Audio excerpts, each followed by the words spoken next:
Hello guys! Hello Gemini! Welcome dito sa aking channel. Kapalaran 888 Gemini, alamin natin kung anong messages, vibration, gabay energy para sa lahat. The general reading, pwede kang makaresonate, gamitin mo ang iyong intuition sa panonood. Okay. Gemini. Okay. First two cards tayo, Gemini. Okay, prosperity and celebration, Gemini. Dito sa first card na to, sinasabi ng barahan na isang financial gift in terms of money to tangible, material, ay papunta na sa'yo, okay, Gemini. So, ihanda mo ang sarili mo dahil this month of April, starting April 1 to 15, may paparating na pera sa'yo.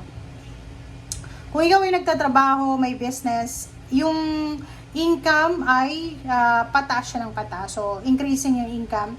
But, be careful kasi kahit magkano yung perang hawak mo, kung hindi mo siya i-manage ng tama, mali pa rin yun. So, sinasabi ng barahan na i-manage mo yung finances mo with love. So, maging maingat ka sa pagmamanage ng pera, sa paghahawak ng pera. Okay, celebration.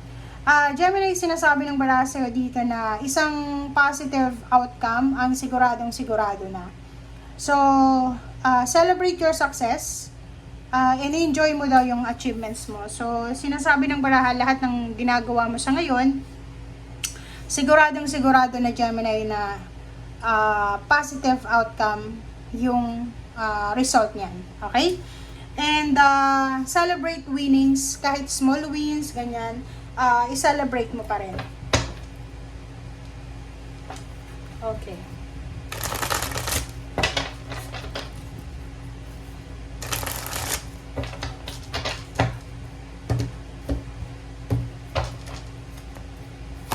Okay, first card natin is Ace of Disc.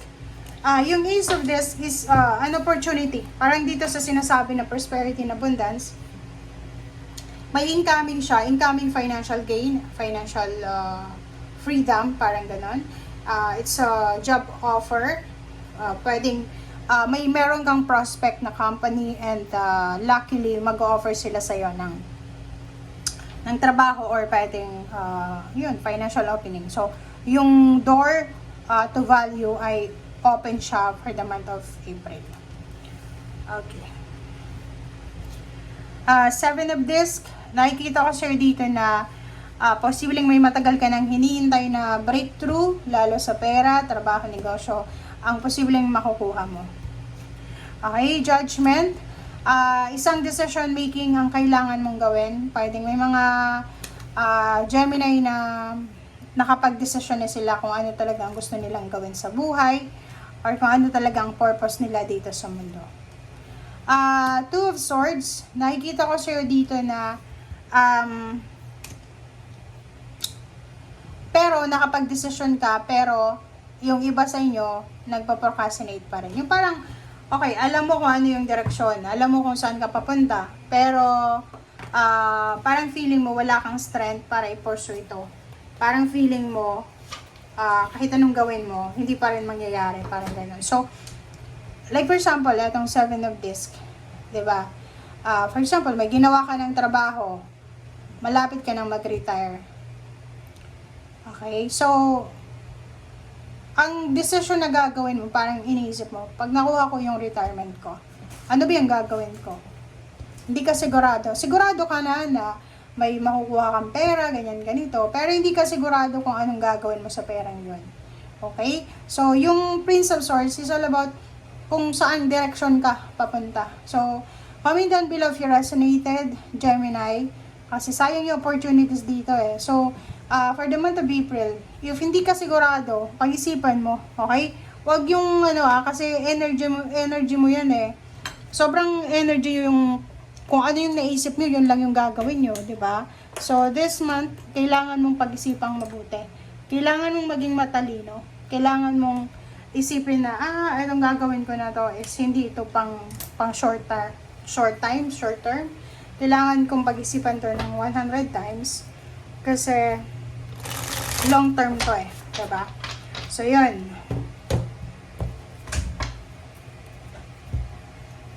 Okay. So, page of wands, nakikita ko sir dito na future plans. Naka-focus yung iba sa inyo, Gemini, para sa pagpaplano sa future.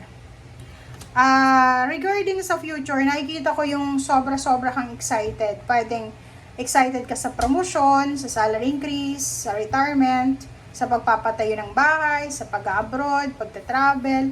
Lahat ng tungkol sa future ay sobrang, parang nakatingin ka sa labas and alam mo na kung anong gagawin mo. Okay. Doon sa mga Gemini na posibleng makakaramdam kayo ng sobrang pagod, emotional, financial, spiritual, sinasabi ng barahan na isang tao ang posibleng mag-offer sa inyo ng, parang mag-offer sa inyo ng tulong. Like, oy, tutulungan kita, Gemini. Ano ba yung kailangan mo? Kailangan mo ba ng pera? Kailangan mo ba ng ganito? So, nakikita natin dito na posibleng maraming tao yung nakatingin sa'yo. They're watching you. Naghihintay lang sila ng go signal. Okay? Next card is the Hangman. So, nakikita ko yung mga nakahang na, like yung iba, ang tagal nyo na dapat na promote, ang tagal nyo na dapat graduate, ang tagal nyo na dapat na yumaman, umasenso, pero hindi siya nangyayari. But this April, from April 1 to 15, sinasabi ng barahan na lahat ng yan na nahang or hindi nangyari, or posibleng mangyari siya. Pwedeng sa election to, di ba? Ang tagal mo nang nag-run sa isang isang posisyon sa politika, pero hindi ka na nanalo. So, pwedeng manalo ka ngayong May na to. Okay? King of Cups, nakikita ko na stable, secured ang emosyon mo, lalo na sa usaping pera. So, wala kang dapat na pag-alalahanin. And emotionally, kontrolado mo yung emotion mo, yung sitwasyon.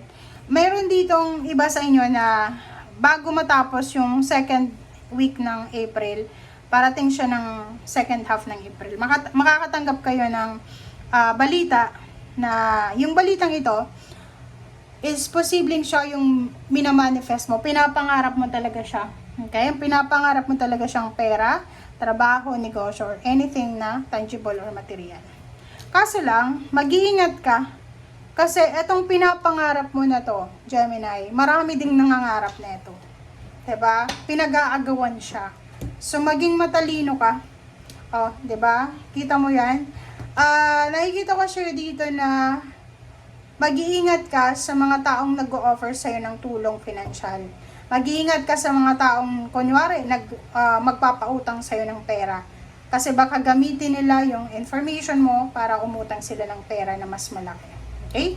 And dito sinasabi ng barahan na be patient kung ikaw ay naghihintay ng pera. Okay? Kung ikaw naman ay nag-iipon ng pera, yun din, maging mapasensya ka kasi baka naatat ka na kahit yung pera hindi nadadagdagan, parang ganito ganyan. So, relax lang, peace ka dapat, kontrolin ang emosyon, kontrolado mo noon, pero paminsan-minsan nagiging aggressive, impulsive ka. Okay? Thank you guys. Bye!